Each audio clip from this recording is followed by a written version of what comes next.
Hello everyone, welcome to my channel. So काफ़ी time बाद मैंने पीओ मेंस का मॉक लगाया है। एक्चुअली लास्ट ईयर ही लगाया था जब पीओ मेंस का एग्ज़ाम था। आई थिंक 30 नवंबर को था एग्ज़ाम। उसके बाद तो कोई भी मेंस का मॉक मैंने पीओ मेंस का नहीं लगाया था, क्योंकि ऑफ कोर्स कोई भी एग्ज़ाम नहीं थे। और ये जो मैंने मॉक लगाया है ये गाइडली का है, लास्ट ईयर का है, क्योंकि इस ईयर का तो अभी कुछ भी अवेलेबल नहीं है किसी भी प्लेटफॉर्म पर। अभी सिर्फ प्री के अवेलेबल है, मेन्स के आने में टाइम लगेगा। तो मैंने सोचा कि थोड़ी बहुत मेन्स की प्रैक्टिस भी स्टार्ट करनी चाहिए। तो जैसे आपको पता है मोस्टली प्रैक्टिस मैं मॉक से ही करती हूँ। मेनली जो इंग्लिश और रीजनिंग का सेक्शन होता है वो मैं मॉक से ही लगाती हूँ। तो अभी मैंने लास्ट ईयर का लगाया, तो आप पहले मेरा स्कोर देखिए। तो जैसा आप देख सकते हैं मैंने इसमें सिर्फ 42 क्वेश्चन ही अटैम्प्ट करे थे, और जो मेरा स्कोर आया 40 आया है। काफ़ी हाई लेवल मॉक था ये, इसके सारे सेक्शन बहुत ज़्यादा टफ थे, मॉडरेट टू टफ के साइड में थे। गाइडली है तो वैसे ही लेवल इसका हाई होता है। और मैंने रैंडमली ऐसे 9 नंबर मॉक लगा लिया था। और इंडिविजुअल सब्जेक्ट की बात करूँ तो मैंने डीआई में सिर्फ और सिर्फ 5 क्वेश्चन ही अटैम्प्ट करे थे, जिसमें से एक मेरा प्लस माइनस के कारण कंपैरिजन में वो रॉन्ग हो गया। और इसमें आई थिंक 3 क्वेश्चन मैंने 2 मार्क्स वाले करे थे और 2 क्वेश्चन 1 मार्क्स वाले करे थे। और इसके बाद इंग्लिश की बात करूँ तो अगेन इंग्लिश भी बहुत टफ था। यूजुअली मैं 25 प्लस अटैम्प्ट कर लेती हूँ एग्ज़ाम में, बट इसमें तो अटैम्प्ट ही नहीं हो रहे थे। इसकी वोकैब इतनी हार्ड थी कि वर्ड ही समझ में नहीं आ रहे थे। तो मैंने इसमें सिर्फ 17 क्वेश्चन ही अटैम्प्ट करे थे, और 15 करेक्ट हैं, 2 इनकरेक्ट हो गए। इसमें आई थिंक 5 क्वेश्चन 2 मार्क्स वाले भी थे।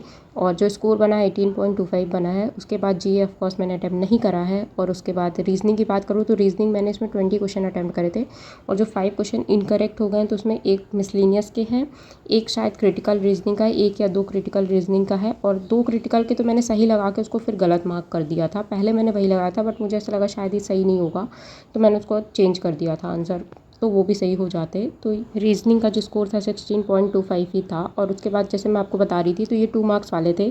इसमें तो इनइक्वालिटी का था, डेफिनेटली फॉल्स बोला था, पता नहीं कैसे मैंने रॉन्ग लगा दिया इसको।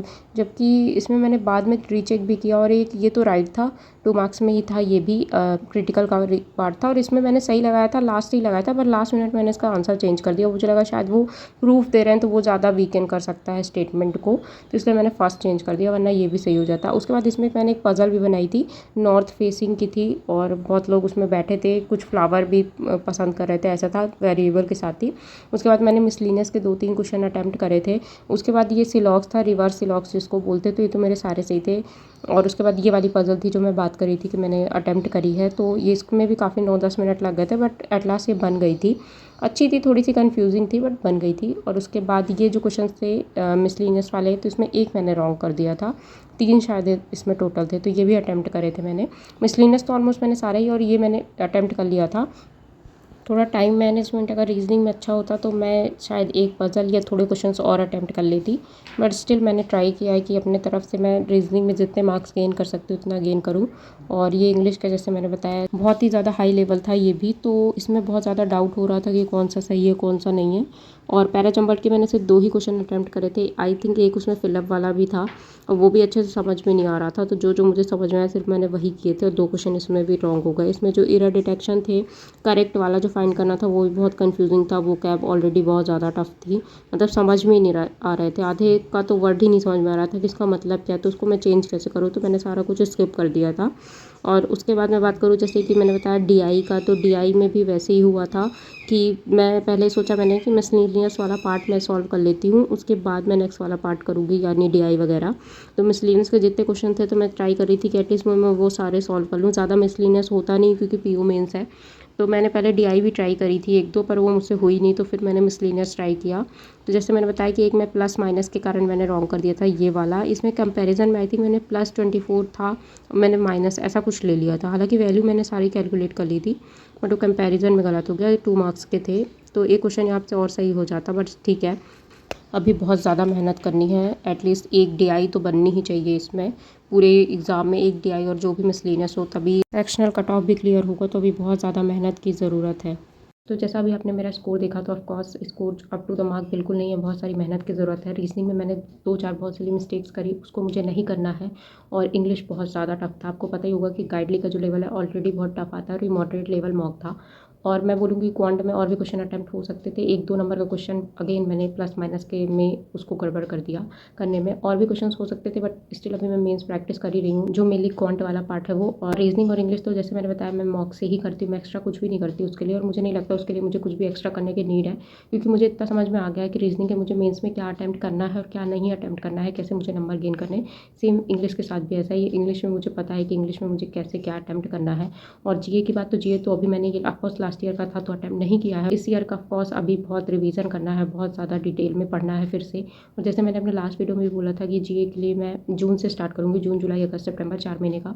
और अगर टाइम बचता है तो मैं मई का भी रिवीजन कर लूँगी, बट ऐसा नहीं है कि मैं बहुत ज़्यादा पुराने मंथ का रिवाइज़ करूँगी, क्योंकि बहुत ज़्यादा बैक में अगर मैं कंटेंट ले लूँगी तो इतना ज़्यादा मैं रिवाइज़ नहीं कर पाती हूँ, और रिटेनिंग पावर इतनी भी मेरी नहीं है कि मैं 1 साल पुराना कंटेंट याद रख पाऊँ। तो हाँ, जितना मुझसे हो सकेगा 4 to 5 मंथ का मैं उतना ही प्रिपेयर करूँगी, जैसा मैंने पहले भी बोला था। तो जीए के लिए तो RBI circulars and banking awareness बहुत ज़्यादा इंपॉर्टेंट है, अभी इस बार तो मेंशन भी किया है, तो वो हर बार ही करती हूँ सारे मेंस के लिए तो।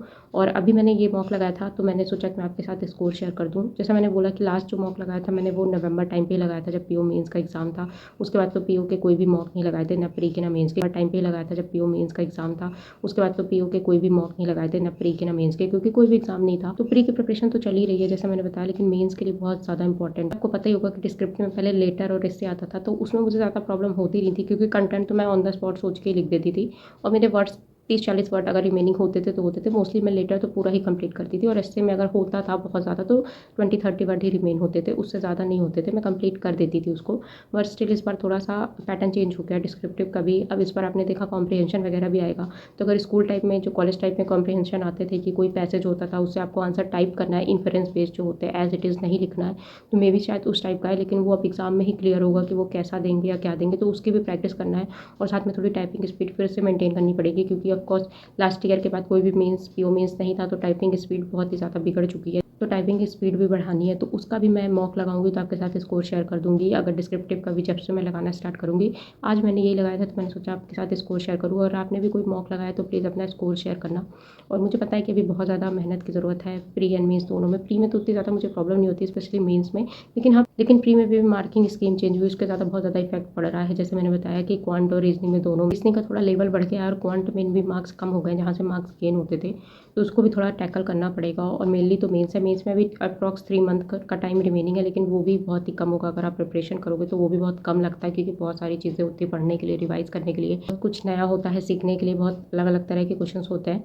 तो अगर आपने भी कोई मॉक लगाया तो प्लीज़ अपना स्कोर शेयर करना। और ये छोटा सा वीडियो, मिलते हैं नेक्स्ट वीडियो में, तो बाय।